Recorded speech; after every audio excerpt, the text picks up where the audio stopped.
This copper gate here at Copper Gardens is moving along, and I stopped today to talk, I hope briefly. I'm going to try to keep this really short, but there's one issue that crops up periodically and sometimes even frequently of late. I'm not sure why, but it has to do with color.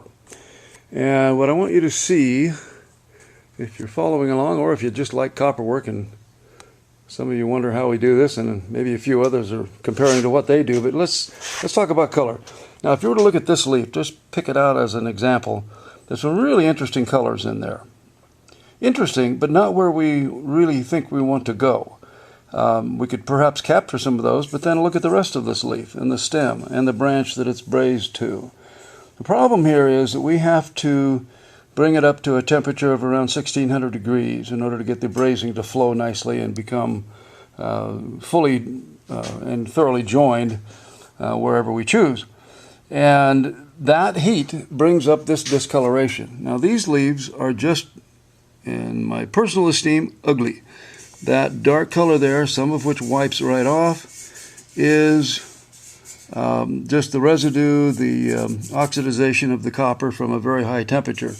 And it's not consistent. Now, we can actually take some point here. Again, here's an interesting bit of color, but it's so transient and so narrow that it's not really something we can work with. Theoretically, we could clean this whole thing back down to shiny bright copper and work back to some of these colors just for high interest value, and then in order to retain them you'd have to clear coat it, something that I personally detest, although on occasion we do. The point here is, and I want to address one client who some time ago, not by name, I don't even remember who, told me that he didn't want to spend the money on having it patinated. He just wanted it nice shiny copper.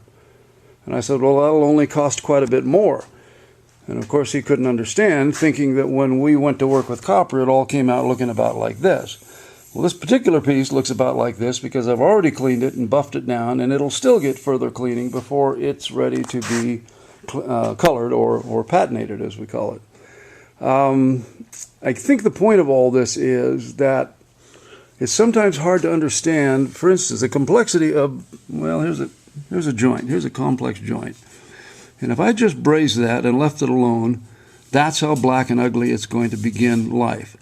But in fact, I take a tremendous amount of time to polish that off with our little polishing wheel. I'll give you a 30-second rendition. No, it won't even be 30. A 5-second rendition of what we do. Let me line up here.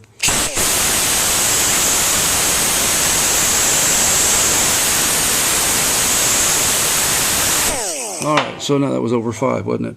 So now we have a nice blend, a nice feathered edge, but you'll also notice that the brazing, if this little camera will do it, the brazing is actually now silver colored. In fact, the brazing rod looks copper colored when you take it out of the box, and as you begin to melt it, it still looks copper colored, and when you're all done, it looks copper colored. But when you begin to polish it and clean it up and just make a really tidy, nice joint, it turns silver. I'm told that's the phosphorus in it that causes that color change.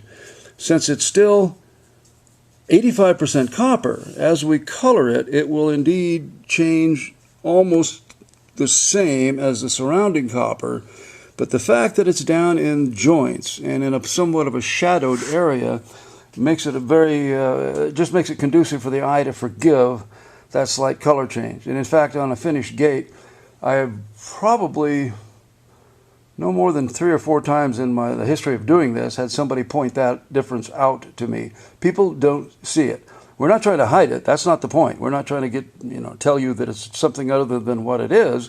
It's just the reality that we choose to keep it down in areas where it just is not seen or where it's not important. Now, occasionally on some joints, I will actually TIG weld it, and I think this is one. Right at this point, I was a little more concerned on this outside area that a brazing line, such as you see in here, would be a little bit more outstanding. So I TIG welded this using parent metal, or if not parent metal, I'm not honestly sure. I also have deoxidized copper rod, which I may have used. But then notice that the hinges, being brass, also high percentage of copper, will turn very nicely into darkened color as we patina it, but it'll be slightly different. And they will wear much longer than if they were copper. In fact, copper wouldn't wear well at all as a hinge. Here again, a dirty, dirty, dark, dark leaf.